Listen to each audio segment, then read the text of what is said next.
హైదరాబాద్లో సనాతన ధర్మ ప్రచార సమితి ఆధ్వర్యంలో అంతర్జాతీయ భగవద్గీత ఉత్సవాలు ఘనంగా నిర్వహించారు.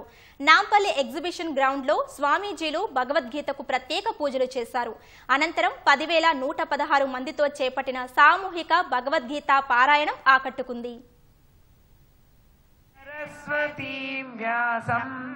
తతో జయముదీరయేత్ సచ్చిదానంద రూపాయ కృష్ణాయ క్లిష్టకారిణే నమో వేదాంత వేద్యాయ గురవే బుద్ధి సాక్షిణే సర్వోపనిషదో గావః దోగ్ధ గోపాలనందనః